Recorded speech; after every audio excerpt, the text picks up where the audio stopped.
Занятия физической культурой являются залогом крепкого здоровья и неотъемлемой частью школьной учебной программы. Про одного из учителей данного направления мы расскажем в рубрике «Учитель пред именем Твоим».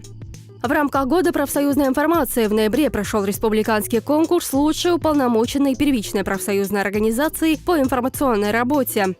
Свободный разговор состоялся у профсоюзного актива дошкольных учреждений с председателем Комитета правительства Республики по дошкольному образованию Асламбеком Джунаидовым.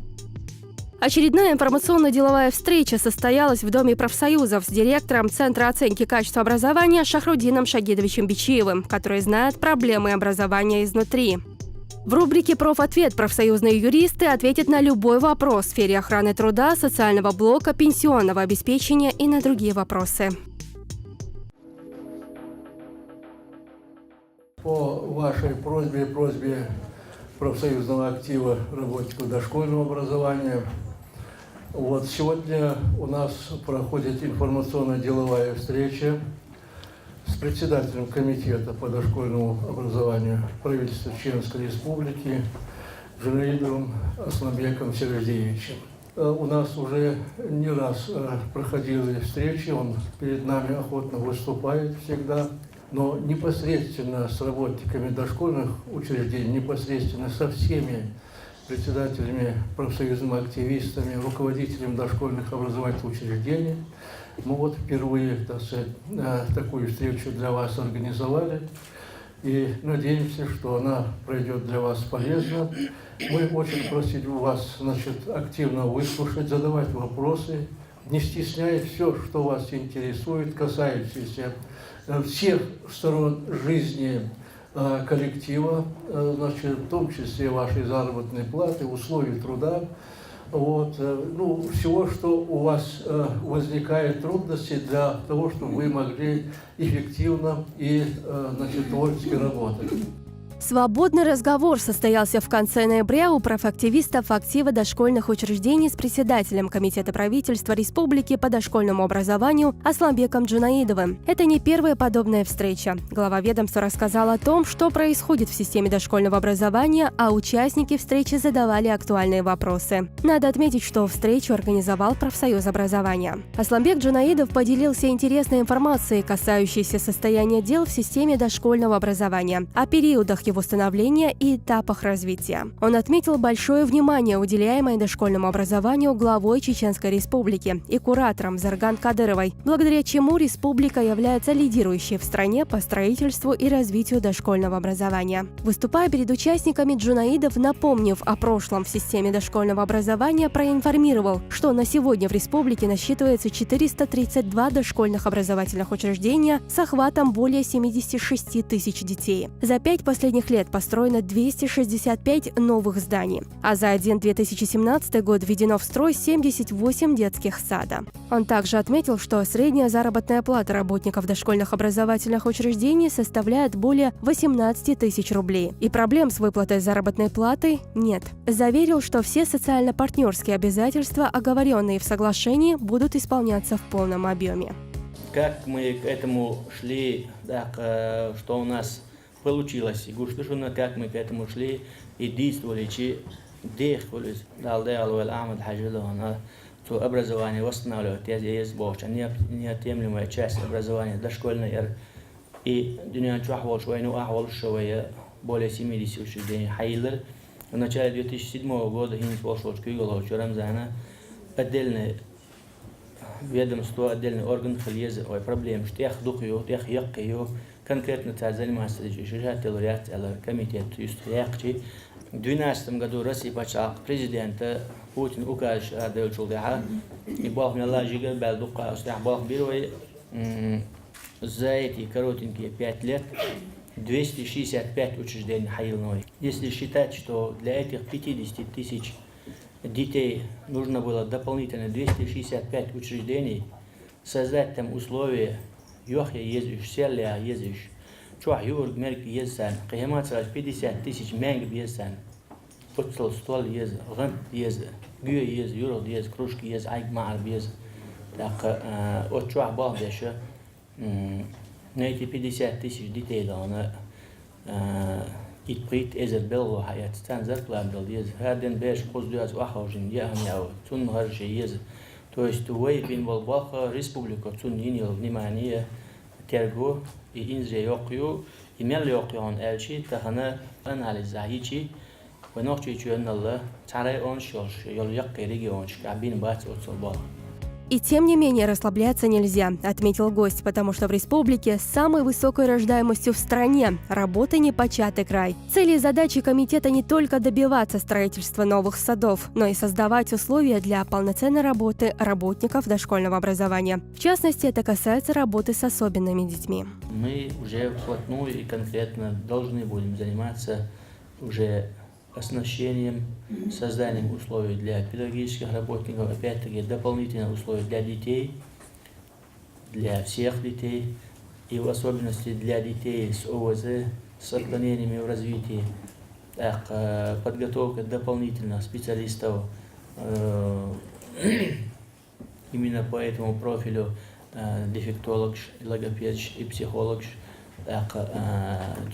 без социальный психолог, муссукет, но востребованный, бо üşkeç больше специалист согласно образовательных стандартов дошкольного образования. Каждые 3 года они должны повышать свой профессиональный уровень на курсах повышения квалификации. Üşkeç направлять беш.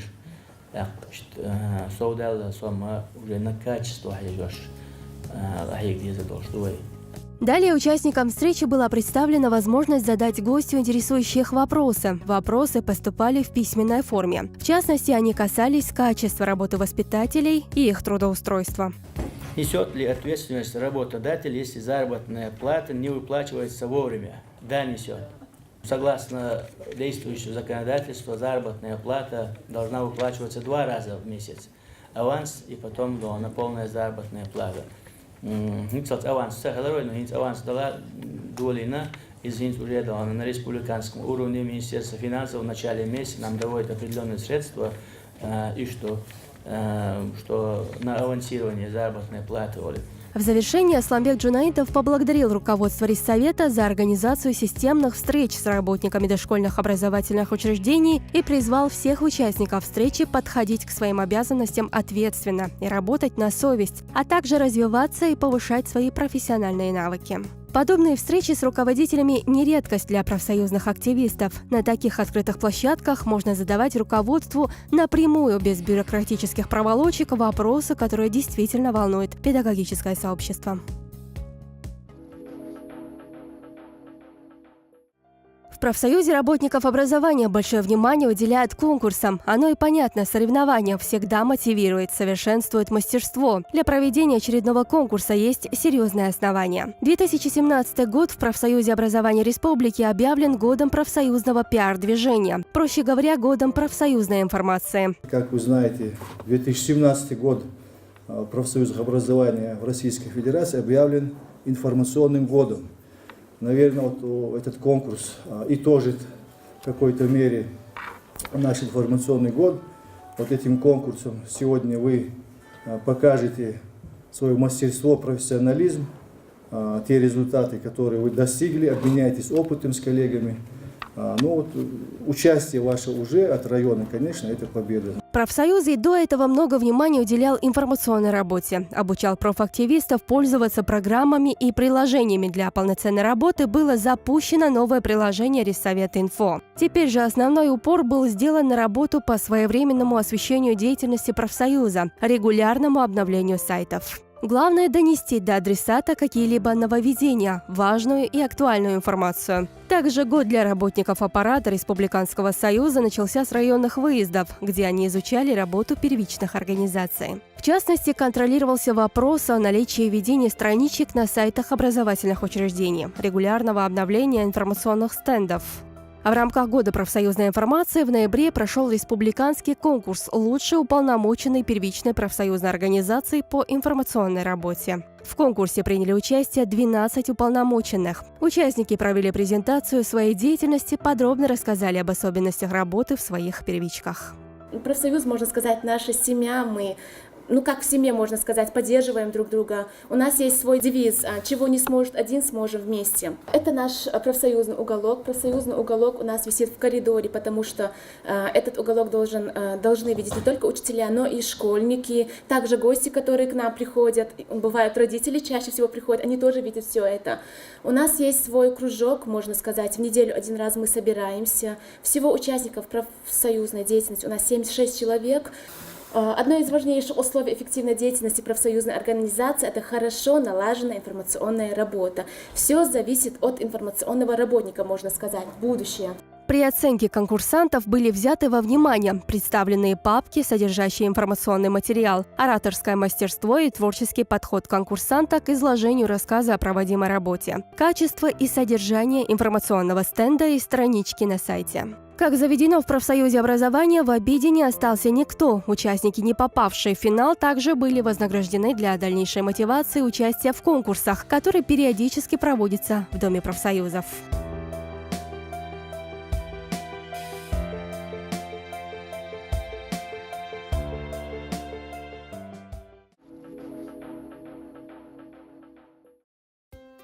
В Рейссовете профсоюза образования стало традицией проводить встречи профсоюзных активистов с писателями и поэтами, работниками культуры и интеллигенции, с научными и общественными деятелями, руководителями государственных учреждений и организаций. Хизир Гирзилиев, председатель профсоюза образования, отметил всю важность роста профессионализма педагогов, ведь учитель должен расти вместе с учениками и учиться каждый день чему-то новому. Важно, чтобы сам учитель был профессионально подготовлен к тому, чтобы эти свои уроки проводить качественно и получать должный эффект от своей работы.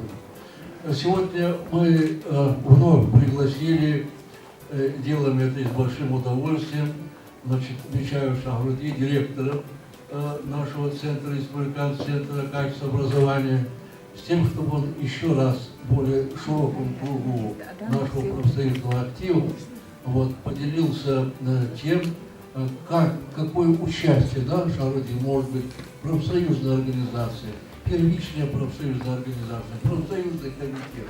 Сам профсоюзный лидер мог бы содействовать тому, чтобы в образовательном учреждении организовать такие условия, чтобы учитель работал качественно.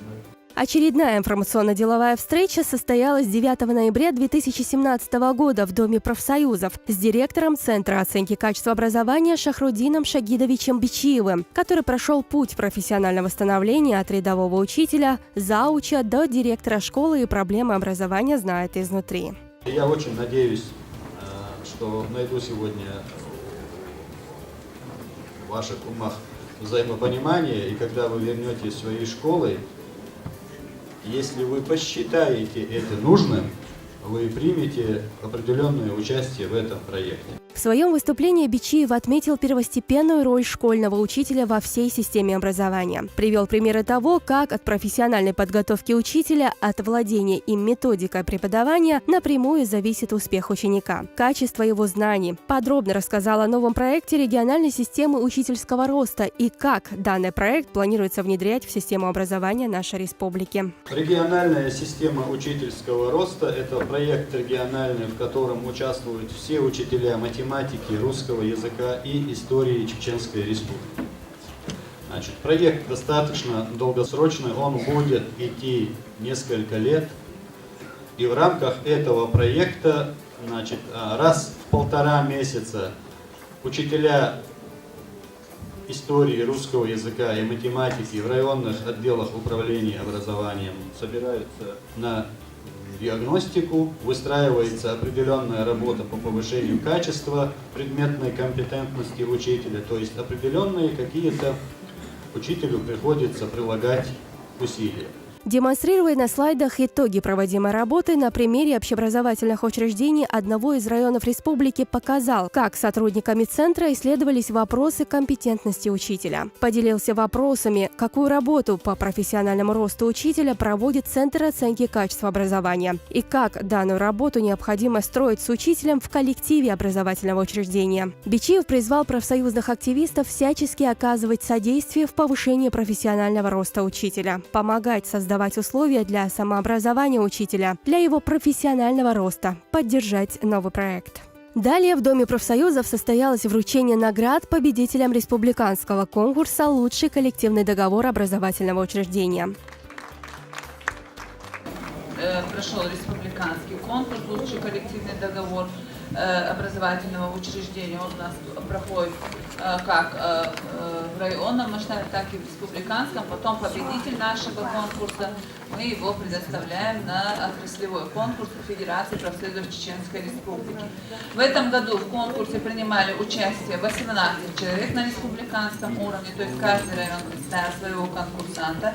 Конкурс проведен в 2 тура – районный и республиканский. На республиканский тур было представлено 18 коллективных договоров, получивших признание как лучшие на районном уровне. В результате анализа и подведения итогов изучения представленных на конкурс коллективных договоров лучшим признан коллективный договор Побединской средней школы Грозненского района. 2-е место присуждено школе номер 60 Ленинского района, на 3-м месте школа номер 3 города Урус-Мартан. Призерам вручены дипломы и денежные вознаграждения.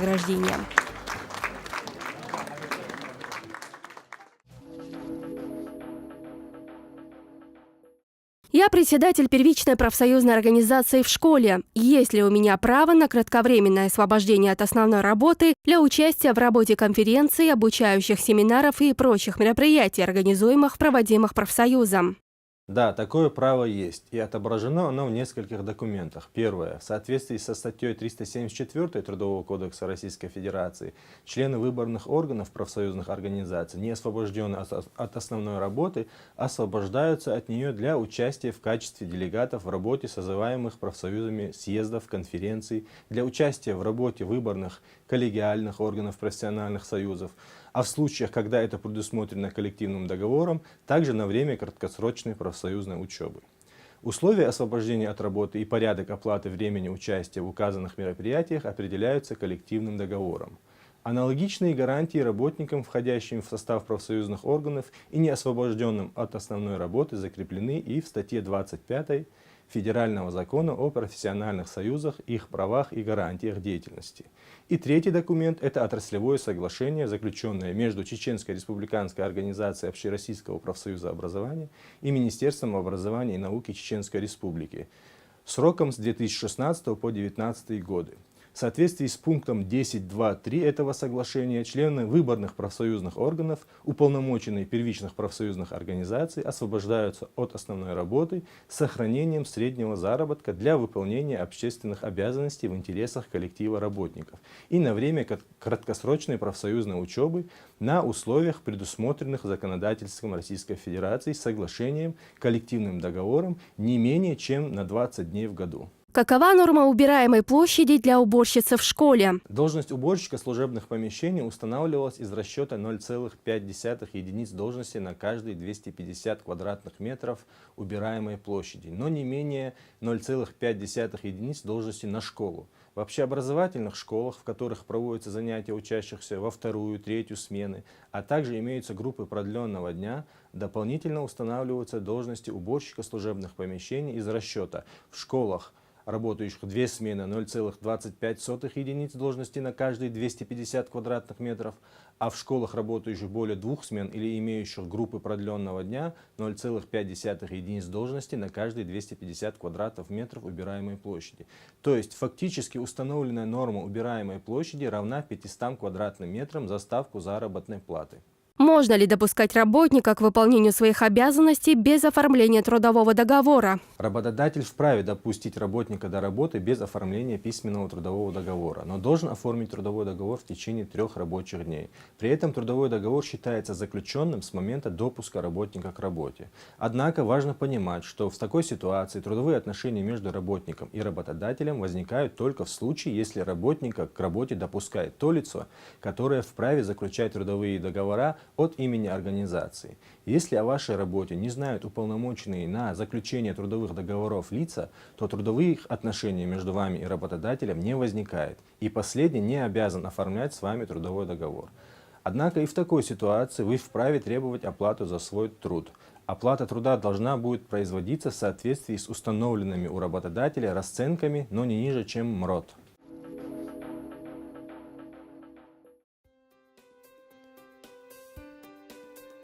Занятия физической культурой являются залогом крепкого здоровья, неотъемлемой частью школьной учебной программы. Про одного из учителей данного направления мы и хотим вам рассказать. Класс, становись. Равняйсь. Смирно. Вольно. Товарищ преподаватель, учащийся 6 Б класса для проведения урока физкультуры построили в составе 29 человек. По списку 29 отсутствует один. Нет формы, без формы никто. Так, встаньте в строй. Вольно. Тема сегодняшнего урока – остановка мяча в футболе. Всем нам знакома эта игра. Но поскольку сегодня у нас не погода на улице, этот урок мы проводим в зале. И поэтому футбол имеет свою специфику. Если мы в зале проводим этот урок, значит мы будем ориентироваться на мини-футбол. Газуев Вадим Мусаевич, учитель физической культуры и по совместительству председатель первичной организации средней школы номер 2 селения Мартанчу. После окончания Нальчинского института в 1993 году он вернулся в родное село, но работы по специальности не было. Сидеть без дела он тоже не мог, и тут директор местной школы пригласил его замещать отсутствующих учителей. Время было неспокойное и сложное, мало того, что работы не было, так даже на той, что нашлась, не платили заработную плату. Но чтобы не сидеть дома, да и с надеждой, что все наладится, Вадим Мусаевич пошел в школу. Так он остался работать с детьми и с тех пор бессменно работает вот уже 24 года. С 1993 года до 1995 года нам вообще не платили зарплату. С 1995 года, это с марта месяца, по 1996 год, там был определенный период, когда уже все было более-менее нормально. И с середины 1996 года до начала 2000-х работали без зарплаты. Но это не только я работал, это все работали, школу мы не бросили, сохранили то, что было. И, честно говоря, было жалко, конечно, я-то в то время еще молодой был, но в школе работали семейные, и они не бросили. Честь и хвала, наверное, им, что они не бросили, что они сохранили школу. И еще раз скажу, что они работали в полную силу, с самоотдачей. Вот так судьба связала Диму Савича с образовательной деятельностью, а ведь он никогда и не думал и не мечтал работать в школе. Его первое образование не имело никакого отношения к педагогической деятельности. Первое образование у меня было сельскохозяйственное. Я окончил аграрный университет. Как известно, работы не было по специальности.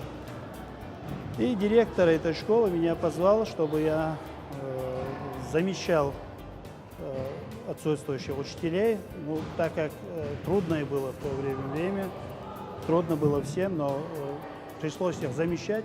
И так и остался я в этой профессии. Ходьба на носках. Ускоряем шаг, ускоряем. Шаг, я сказал, Сацаев. Шаг ускоряем. Ходьба на пятках, руки на пояс. Труд учителя физической культуры является сложным и многообразным. Он должен быть сам всесторонне подготовлен физически, знать теорию и практику выполнения физических упражнений, владеть методикой обучения. Как бы это громко ни звучало, но учитель физкультуры должен быть примером для подражания. Ведь именно от него зависит отношение учащихся к спорту. А еще, конечно же, от спортзала и наличия необходимого спортинвентаря для полноценных уроков физкультуры. Вот эту школу, когда построили, у нас появился зал. И чтобы как-то занять этих детей, начиная с 2009 года я в зале начал заниматься мини-футболом, а до этого я был в большом футболе. Тренировал местную команду, играли в первенстве республики. Уже с 2010 года я плотно занялся этой работой. И года через 2-3, не сразу, года через 2-3 уже появились определенные успехи. Начали побеждать на районных, республиканских, потом уже на окружных соревнованиях, дальше уже были всероссийские соревнования, были успехи. В мини-футболе существует два способа остановки мяча. Это остановка мяча подошвой и остановка мяча внутренней частью стопы. Цаев, Сангариев, Цацаев. Трое выйдете, каждый возьмите по мячу. Это способ остановки мяча подошвой. Еще раз, Сангариев. Еще раз. Все смотрят. Понятно, да? Внутренней частью стопы. Еще раз. Здесь вот представлены кубки. Это все достижения нашей школы за последнее время. Это даже не все кубки. Вот эти кубки мы получили за победу на окружных соревнованиях. Это на всероссийских соревнованиях. Здесь также есть кубки за победу в республиканских соревнованиях. В школе у нас не только развит мини-футбол, но и баскетбол, волейбол. Также у нас есть достижения именно по этим видам спорта. Есть победители республиканских олимпиад. Здесь есть также победы за первое место в республиканских соревнованиях по мини-футболу в первенстве Чеченской Республики. В 2014 году мы заняли первое место, это там дали этот кубок. Здесь еще тоже за победу в различных соревнованиях. Адим Мусаевич с гордостью рассказывает о спортивных достижениях своих учеников, и ему есть что рассказать. В начале 2017 года мы заняли третье место на межрегиональных соревнованиях ЮФО и СКФО, третье место мы заняли. Потом выиграли республиканский этап по мини-футболу турнира «Ближе к звездам» в мае месяце. В июле выиграли окружные соревнования, выиграв у таких сильных команд, как Дагестан, Осетия. Потом мы представляли уже наш округ, Северо-Кавказский федеральный округ, на всероссийском финале в Артеке. Дети с удовольствием посещают уроки физкультуры, а все потому, что Адим Мусаевич готовится к уроку основательно. Дети чувствуют это и внимательно слушают учителя. Все вы, наверное, играли в эту игру, правильно? Наверное, играли и в мини-футбол. У нас в школе есть секция, я знаю, некоторые заходят на эту секцию. Что это за игра? Где зародилась эта игра? Игра в мини-футбол зародилась где? Нет, не в России. Эта игра зародилась в Латинской Америке, в странах Латинской Америки, то есть в Бразилии и в Аргентине в начале 20-го столетия. То есть мини-футбол значительно моложе. А в нашей стране, то есть в Советском Союзе, первые соревнования по мини-футболу начали проводить в начале 70-х годов. Он очень хороший, мне нравится его уроки. Я с удовольствием хожу на его уроки. Он не только рассказывает нам упражнения, он нам рассказывает разные истории о спорте. К профсоюзной работе Адим Газуев примкнул в 1997-м. Место председателя первички осталось вакантным, и коллективом было решено, что возглавить ее должен молодой учитель физкультуры. Представьте себе, 97-й год, нет зарплаты, а в профсоюзе тем более, там никаких, можно было сказать, перспектив. Просто так попросили учителя меня возглавить эту организацию, и с тех пор 20 лет уже работаю председателем первички. Потом уже начали оплачивать нам эту работу, потом уже какие-то деньги у профсоюза появились. Защита людей – это богоугодное дело. Это Гезалиев часто повторяет. В начале 2000-х, как только реально начала налаживаться эта работа, тогда, конечно, административный ресурс, все это, бороться с администрацией, ну, откровенно скажем, с чиновниками было трудно. Сейчас более-менее все это в правовой русле, все это, и можно уже сказать, что прислушивается к профсоюзу. И у нас в школе, если честно, никогда проблем с руководителями не было. Просто нам везло на руководителей. Адим несколько лет подряд работал учителем и возглавлял первичку, не получая за это ничего, кроме благодарности родителей и членов профсоюза. Но теперь у него есть все необходимое, чтобы помочь своим подопечным. Будем выделять на техперсонал. То есть они гарантированно, как и администрация школы, как и лучшие учителя, 10% от этой суммы уходит работникам техперсонала. Это была ваша инициатива? Да, это была моя идея. Не директор, а комиссия поддержала. В положении мы внесли этот пункт. Кстати, нигде в других школах я этого не видел. Сколько не смотрел, это действительно только у нас в школе. То есть эти люди, самые незащищенные, это небольшие деньги, но все-таки какое-никакое это подспорье для них. профсоюзе образования республики высоко ценят деятельность Ади Газуева. С некоторых пор ему доверили курировать первички района, и теперь с их председателями он делится своим богатым опытом профсоюзного мастерства. Активист, он у нас освобожденный председатель первичной профсоюзной организации. Также он избран куратором, курирует 10 первичных профсоюзных организаций. Он активно включился в эту работу и постоянно посещает веренные ему организации, оказывает методическую и практическую помощь первичным профсоюзным организациям в качестве куратора. Он участвует во многих профсоюзных конкурсах, занимает призовые места. Вот последний конкурс, в котором он участвовал, это конкурс по правозащитной работе. Первое место занял в этом конкурсе. Ади Газуев завоевал уважение и авторитет среди руководства и коллег. К нему можно в любое время обратиться за советом, за помощью, говорят педагоги. Он без промедления поможет. Лиза Вагапова, учитель географии, работает с Ади Мусаевичем уже более 20 лет. Его воспитанники, которых он готовит на соревнования, всегда занимают первые призовые места. Они очень хорошо понимают друг друга. Мне кажется, там не только работа спортивная вот, в сфере физкультуры, насколько он может с ним найти общий язык. А это характерно для Ади Мусаевича.